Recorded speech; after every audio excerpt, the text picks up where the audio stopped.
Hi, good afternoon. Good afternoon, sir. Introduce yourself to the audience. My name is Steven Kezamutima. I work for Laudato Si movement. Yes, it's a movement, a faith-based movement that starts with the encyclical letter of Pope Francis. And today it's a global movement, and I work in the African office, coordinating the programs in the Francophone African countries. Why did you decide to attend the Africa Climate Summit? Yeah, I came to Africa Climate Summit because that is my work. It's on a careful creation, and this involves also the climate aspects. We are people who are at the forefront in promoting climate justice, and I just came here as a delegate of Laudato Si movement. Yeah, to meet other partners, to put our voice together, so that we can tell the leaders, member states, who are discussing and making resolutions, that we are watching them, that the decision that they should take, they must take into consideration the need of people at the grassroots. They must take into consideration the cry of the earth and the cry of the poor. So climate justice can't wait. There have been a lot of assemblies and the summits, global gatherings, COPs, people talking about money, lack of money, but there is no tangible solution that's given to people at the grassroots. And they are the ones who are victims of climate crisis.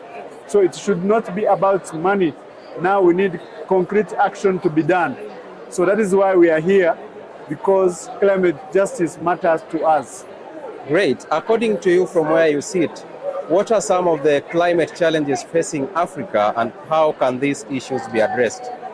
Yes, the first problem is that Africa falls under the global south, and many countries in the global south are experiencing poverty that has been caused by the ecological depths between global north and the global south.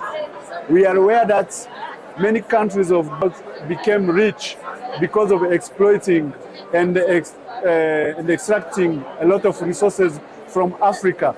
So there is this debt to pay. We need the global north to be aware that they owe us. They owe African countries. So they've been putting African countries under pressure, like of debts. Many countries in the global south can't develop themselves because they owe a lot to the global north. And yet we are aware that the global north stole a lot of resources, lands, minerals, oil, and they use it to develop their countries.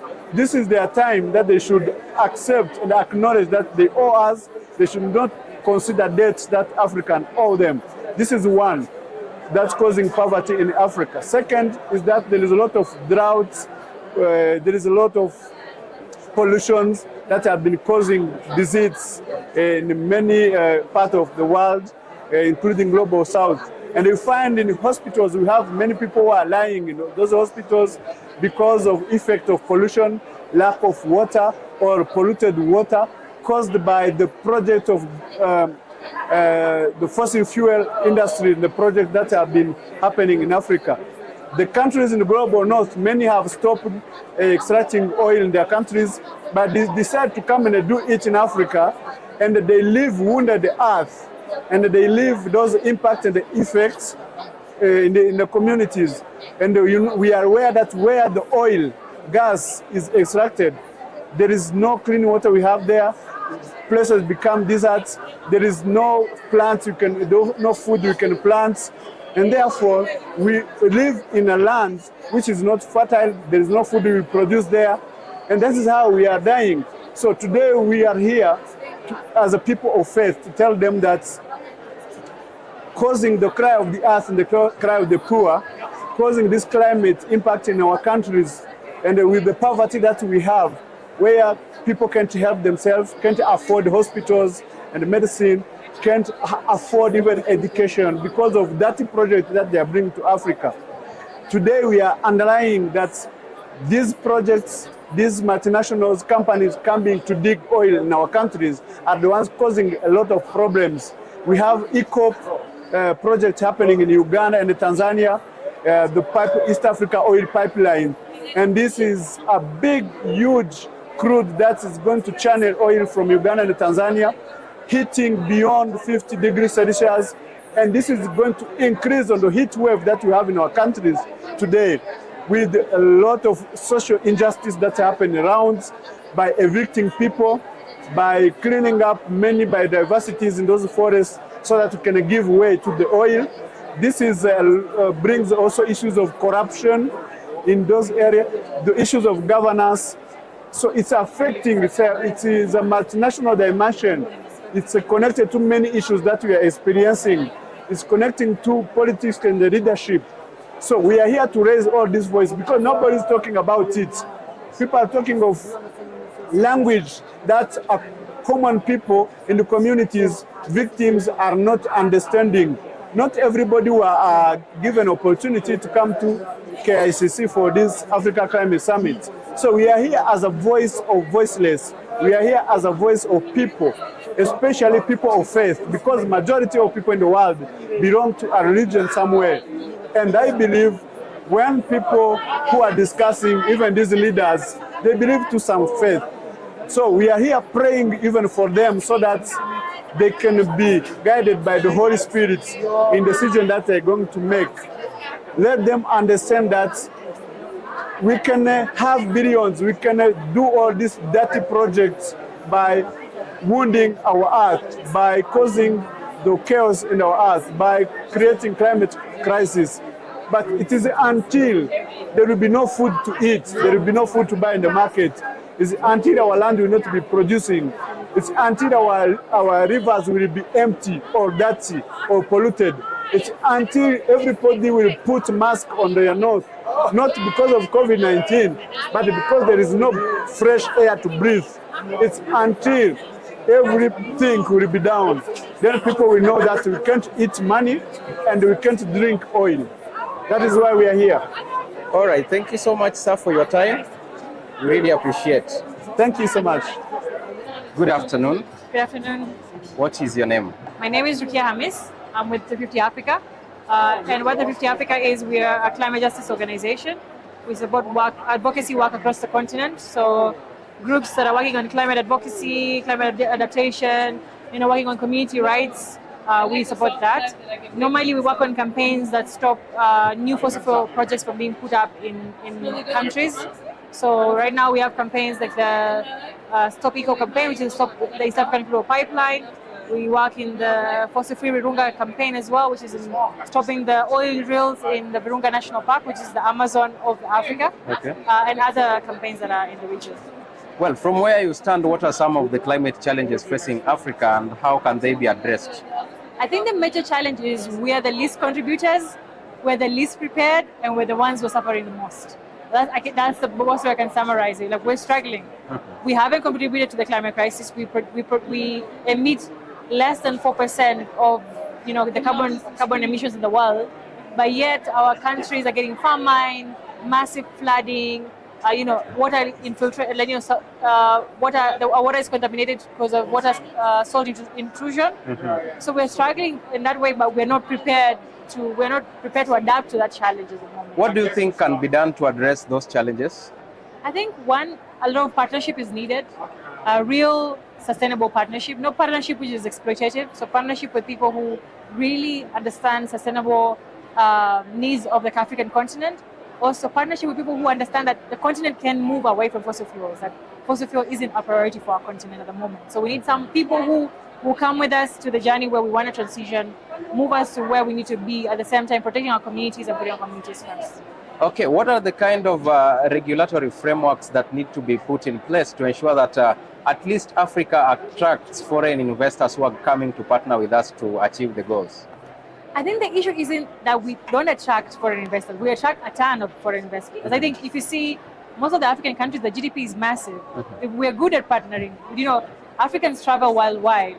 The issue is the people we're attracting are there guidelines to make sure that if I've attracted an investor, there's a guideline to enable them to know we can only work with you if you cover 1, 2, 3. So recently I was part of a side event that was talking around a principle for trade, investment and finance. and they came up with different principles. One was around fairness, one was around looking at capacity of the communities and meeting people where they are, but also making sure that everything is sustainable and fair and not something that's exploitative. So I think it's important to look at partnership as, can we give these people guidelines so they don't come and ruin our continent further than where we already are, but just take us to the next step. Are we missing out on something as a continent? Yes, a big chunk. I think as a continent right now, our focus has been, we want to, we are the least contributors. We need to drill every oil we'll have left. Or we're the least contributors, the coal we have, let's mine all the coal. But that's not where we should look at. I think the African continent is the youngest, one of the youngest population ever. We have the youngest population in the continent. So why don't we use that young workforce to build capacity, build our information, build technology in our state, so we can lead the just transition. I think Africa is so blessed, whether it's land, wildlife, water, scenery, the sun, wind. But why are we not tapping into that to show Africa, the other countries in the continent, also in the world, this is possible? We see countries like Kenya and Rwanda that are benefiting without even using fossil fuels in their continent. So why is this massive rush from our continents and our politicians to go and look for, let's mine our fossil fuels that are remaining? No. I think if we're not careful, we will end up in a situation where we're still following what the North wants and not really looking at the interests of what Africans want. How can we unleash the potential of Africa? The youth. The youth need to stop showing up in summits and sitting down. They need to be in the front, speaking, expressing. They need to talk to experts. They need to network. They need to put themselves in that space and even be given spaces as well, but take up space. The youth need to take up space because they're the ones who are going to be left with this planet. The old people are gone. But it's unfortunate, but at some point, older people had a good time. When you're there in the 1980s, the countries are pristine. But if we continue the trajectory we're going, where we're not caring about the climate change, we're not caring about water, we're not caring about wildlife, we will leave the youth here and the young people with a world that is not livable. So the ones who are going to be custodians of the planet to come needs to take the front seat in this conversation. As you speak currently, where is the voice of the youth in all this? At the moment, I think it's getting better. I think when I started back in 7 years ago in the climate justice work, you talk about climate change and no one would even know what that is. But the fact that we have an Africa summit, the first of its kind in an African country, it's a step forward. And everyone somehow talks about climate change, which is a big change from where we were 7 years ago. So I think the youths are really working hard. I think I've seen a lot of youth in booths speaking. I've seen people hosting side events. So the work is going on. I think last week there was the Africa Youth Climate Assembly, which was led by youth and for youth. It was brilliant to see that. Also COP28, I'm sure a lot of youth will be at COP28 speaking more around the messaging that is common. What do we want for Africa from here to go? Okay, thank you so much for your time. Thank you as well. well. It was nice interacting with you. Thank you, I appreciate that. Thank you.